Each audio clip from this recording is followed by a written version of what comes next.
In response to the Hamas attacks, Israel called up 360,000 reservists. Now, that figure amounts to 4% of the country's population. It has also been massing forces close to Gaza. Israel says that it will destroy Hamas and has signaled again and again that it will send in troops to carry out that task. Gaza is one of the most densely populated places on the planet. Fighting there is predicted to be very hard and costly. Ahead of that ground operation in Gaza, the U.S. is sending military advisors to Israel. Here's White House security spokesman John Kirby.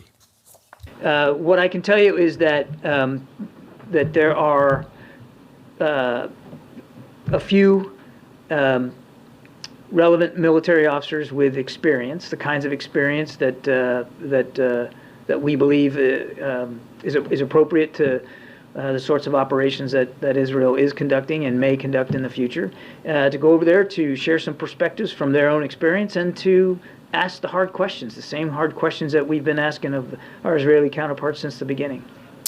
All right, I want to take this now over to Brad Bowman. He's with the Foundation for Defense of Democracies. It's good to see you again. Brad, among the military advisors that are going over, I understand one is Marine Lieutenant General James Glenn, who he has experience fighting against Islamic State. He served in Fallujah in Iraq, one of the bloodiest urban battles in recent history. All of that considered, what kind of expertise can the U.S. offer Israel here? You know, Israel has a formidable military. It's the best, most effective military in the Middle East. But the United States has a lot of experience in the Middle East, too, to say the least, over the last 20 years after 9/11. And you have gentlemen such as the Marine Corps Lieutenant General, who spent many years fighting in some of the toughest places, a lot of that, the kind of urban warfare where there are lessons that were learned at great cost, great human cost, that can be shared with our Israeli allies to help them accomplish their objectives at the lowest cost for them. Do you think the U.S. believes the Israelis have a properly conceived, well thought out plan to enter Gaza? I think after the October 7 terror attack, and your previous guest helps your viewers kind of understand some of the anger that I'm also hearing from Israelis, which is understandable, right? It was some sort of combination, I think, for them of Pearl Harbor and 9/11.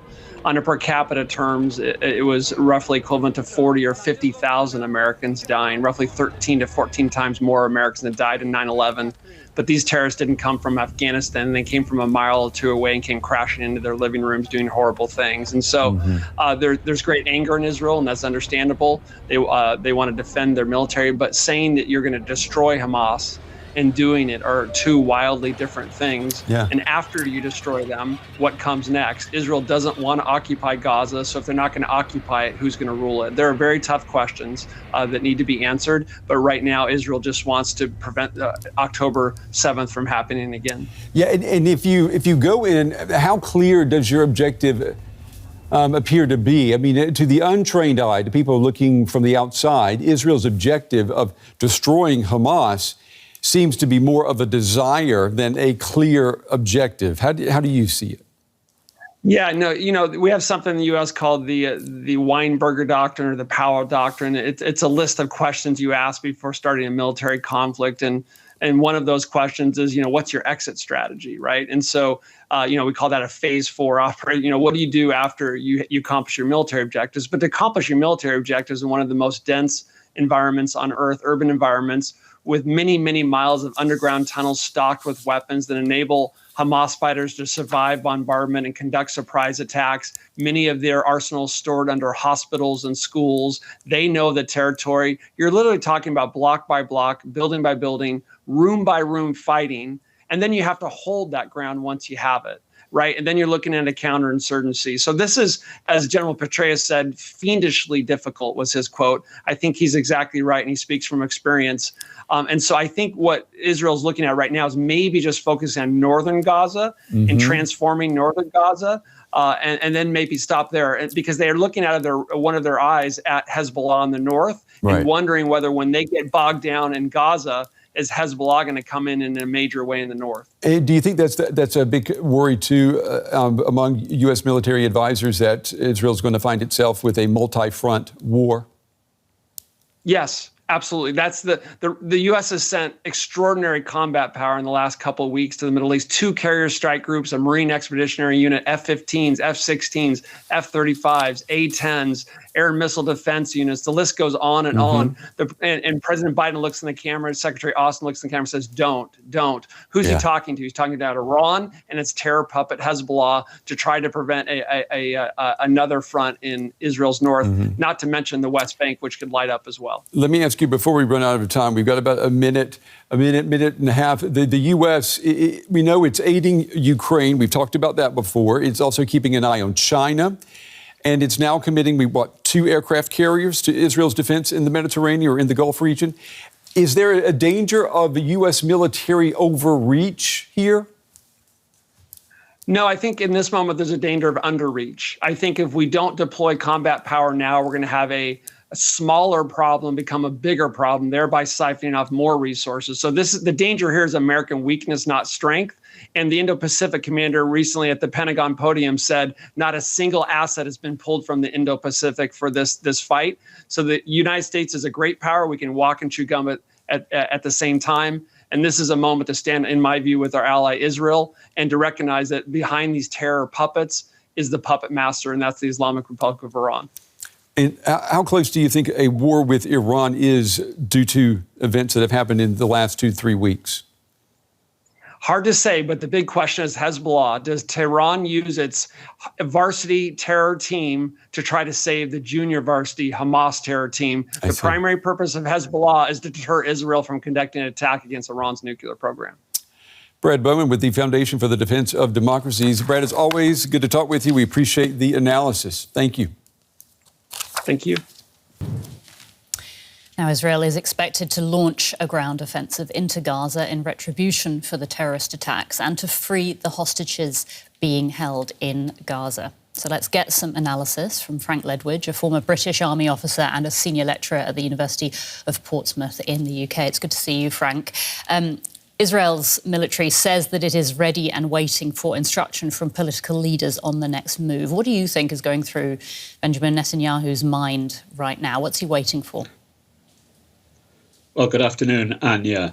There are multiple vectors of advice going into Netanyahu's command group at the moment. First of all, there's a dispute apparently between the military advisors and political advisors, come back to that in a second, about whether now is the time to begin this campaign. This is further complicated by American perspectives to the effect that they don't believe that there are achievable goals in the current Israeli plan. And they're particularly concerned, of course, about an aftermath and not making the same mistakes that we made in Iraq and Afghanistan. So it's a highly complex situation. Of course, that's complicated by the hostage situation. I suspect no decision is going to be made for several days and there'll be no offensive for that time. But look, it's crystal ball stuff. It's very complex, a very difficult decision. You mentioned the hostage situation. Hamas is still holding more than 200 hostages. What would a ground invasion mean for them? Well, the assessments are being constantly updated. It's extremely dynamic.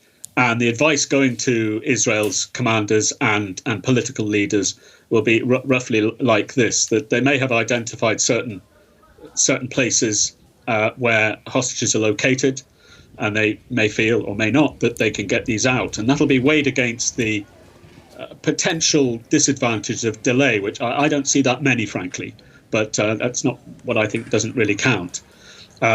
Certainly, the Israeli hostage release teams will have identified certain places by now in what hostages have called the spider's web of tunnels.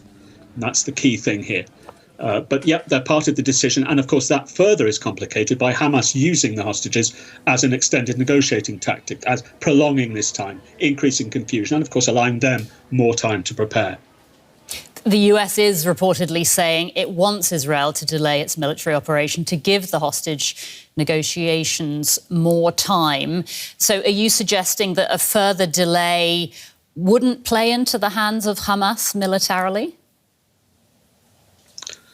No, I think it cuts two ways. I mean, if Israeli planners will be always interested in gaining more intelligence, understanding the battle they're going to fight. But of course, as the Americans speak about hostages, there are other concerns and even greater concerns. And that's the real fear the US has for horizontal extension and escalation of this. And just by way of example, one example, the US has sent only yesterday announced the sending of what are called terminal high altitude interceptors. Now, these are only they're not useful against the Palestinian Hamas or Lebanese Hezbollah. They are designed against Iranian ballistic missiles. So the US is very concerned now about escalation, and they feel the time taken in consideration, particularly for any aftermath, and the operations taken to get there, that's to say, to try and reduce as far as possible the political significance of heavy casualties, that time would be well spent.